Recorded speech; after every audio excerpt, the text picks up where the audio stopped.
So we're gonna talk about this. Just take a gander. So for those who don't know me, I'm Paul from Grace Cosplay. I spend a lot of my free time and adult money on attending fantasy events.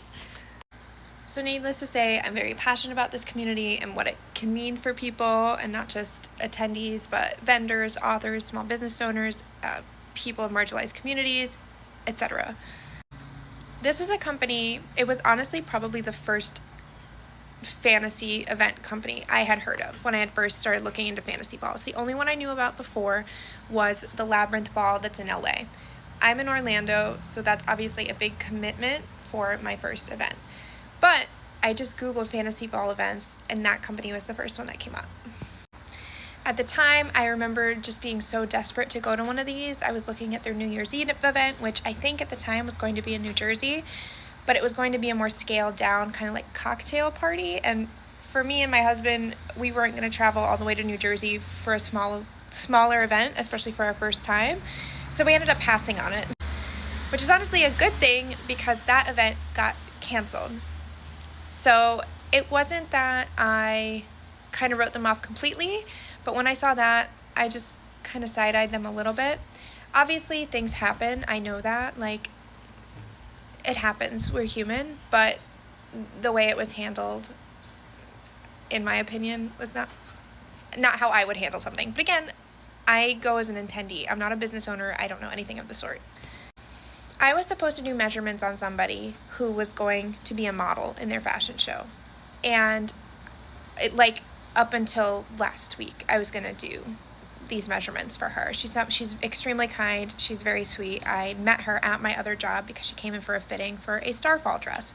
So I've worked with her before and I know her. And I feel so bad for her because I know somebody who is personally affected by this. Again, being in Florida, going all the way to Texas, that's not something that's just easy to do. And it's hard because I think when this company was initially successful, the market was a lot smaller in terms of there weren't as many companies doing these types of themed fantasy events. So I don't know if their perception on their audience has skewed or changed, but for something that massive, and this comes from somebody who goes to comic book conventions too. I go to MegaCon every year. That's the biggest one in Florida, and one of the biggest ones on the East Coast. Those things take a lot of planning and time and experience. And even MegaCon, that is a staple, gets things wrong a lot. So, big scale events like this do typically make me nervous. And how many times now have we seen these book conventions or book festivals or book events that are proposed to be these big scale things, and time again, they just keep failing. And who is the one that suffers?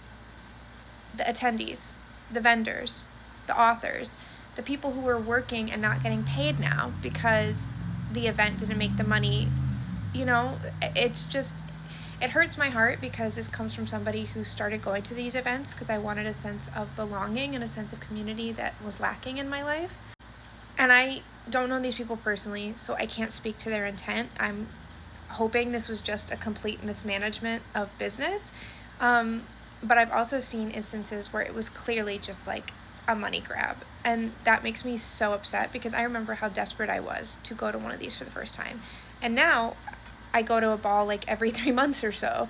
And, it's just very much a part of my life. So I can't imagine the first one I'm getting to attend that I'm so desperate for and so excited for getting canceled 2 weeks before. And not only that, finding out via Instagram post. That's bizarre. And again, I'm coming from this as somebody who is an attendee, who's been a featured guest at these, a cosplayer, a maker, a creative, as just a person who enjoys fantasy and the community it can foster.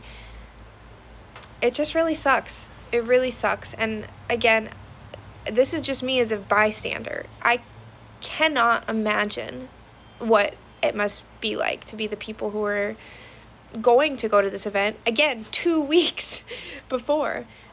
And then the influencers who were promoting it, I feel bad for them because, then their reputation's put on the line. I've promoted events. almost every ball I go to now, I promote. You know, and you don't ever want your reputation to be put on the line because of something that somebody else messed up. I know it's hard to spot the red flags. Like I said, to me, they were a reputable company when I first started looking at these things.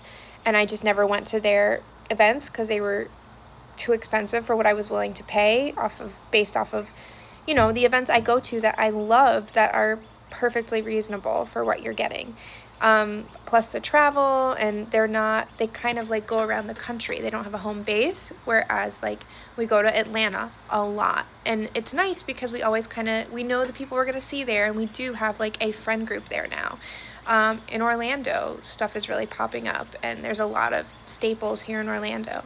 We've even gone to Missouri, so like we're not against traveling, but it's kind of the reputation that you need to foster and the way you handle situations and the transparency.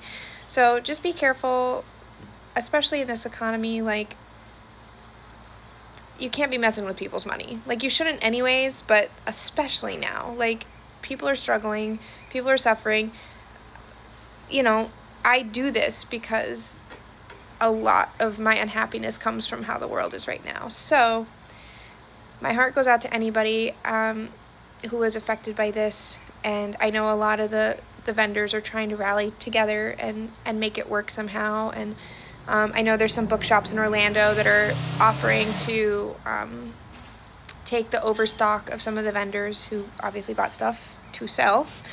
So if you go to my Instagram page, I've just been kind of like reposting stories and people who are trying to help. It just sucks. It sucks real bad, and I hate that this is what the community is kind of turning into.